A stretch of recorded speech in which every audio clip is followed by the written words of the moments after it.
Halo semuanya, pada video kali ini kami dari kelompok 2 akan menyampaikan laporan hasil praktikum kimia kami, yaitu mengukur pH larutan asam basa. Selamat menyimak. pH adalah ukuran tingkat keasaman atau kebasaan suatu larutan. Larutan dengan pH kurang dari 7 disebut asam, sedangkan larutan dengan pH lebih dari 7 disebut basa. Pengukuran pH penting untuk mengetahui sifat kimia dari suatu zat. Alat yang biasanya digunakan untuk mengukur pH antara lain kertas lakmus, indikator universal, dan pH meter.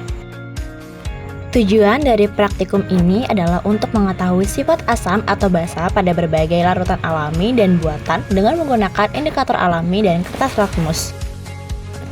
Adapun alat-alat yang kami gunakan adalah yang pertama, gelas kimia. Gelas kimia berfungsi sebagai wadah untuk larutan. Yang kedua, lumpang dan alu, berfungsi untuk menghancurkan bahan-bahan alami yang kita gunakan. Yang ketiga, corong. Corong digunakan untuk membantu proses penyaringan larutan. Dan yang terakhir, pipet. Pipet digunakan untuk mengambil larutan sedikit demi sedikit. Sedangkan bahan-bahan yang kita gunakan ada deterjen, bunga telang, bunga kembang sepatu, jeruk nipis atau lemon, kunyit bubuk, dan cuka. Selanjutnya, pada langkah kerja yang kami lakukan adalah yang pertama, melarutkan kunyit bubuk dengan 100 ml air. Kedua, menghancurkan bunga kembang sepatu menggunakan lumpang dan alu, kemudian menambahkan air dan menyaring untuk mengambil warnanya. Ketiga, melarutkan deterjen bubuk ke dalam 100 ml air. Keempat, memeras jeruk nipis atau lemon untuk mendapatkan sari patinya. Kelima, memasukkan bunga telang ke dalam gelas kimia dan melarutkannya menggunakan air panas.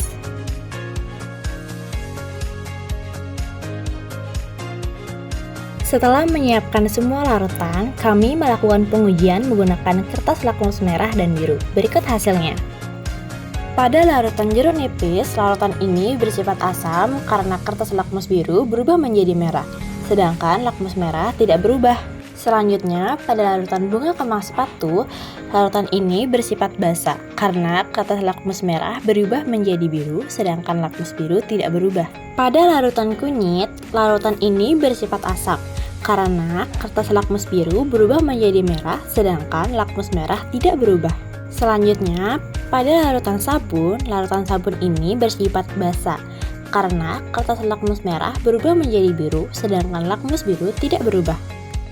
Terakhir, pada larutan bunga telang, larutan ini bersifat basa karena kertas lakmus merah berubah menjadi biru, sedangkan lakmus biru tidak berubah.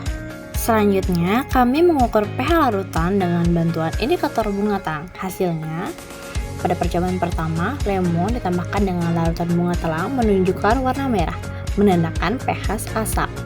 Selanjutnya, cuka ditambahkan dengan larutan bunga telang berubah menjadi warna merah, menunjukkan pH asam.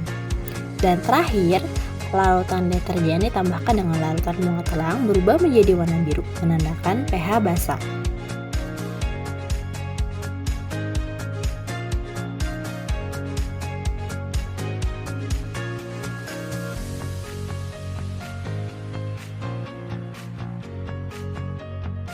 Berdasarkan hasil percobaan yang telah kami lakukan, dapat disimpulkan bahwa setiap larutan memiliki tingkat keasaman atau kebasaan yang berbeda-beda, yang dapat diketahui dengan menggunakan indikator pH. Larutan asam menunjukkan pH kurang dari 7, sedangkan larutan basa memiliki pH lebih dari 7. Dari praktik ini, kami juga memahami bahwa tingkat keasaman atau kebasaan larutan dapat mempengaruhi warna indikator yang digunakan, baik itu indikator alami maupun indikator buatan. Melalui kegiatan ini, kami menjadi lebih terampil dalam mengamati perubahan warna, membaca skala pH, dan menarik kesimpulan berdasarkan data yang diperoleh. Selain itu, kerjasama dalam kelompok juga menjadi kunci untuk keberhasilan praktik ini. Demikian laporan hasil praktikum dari kami kelompok 2. Terima kasih atas perhatian teman-teman semua. Sampai jumpa di lain waktu.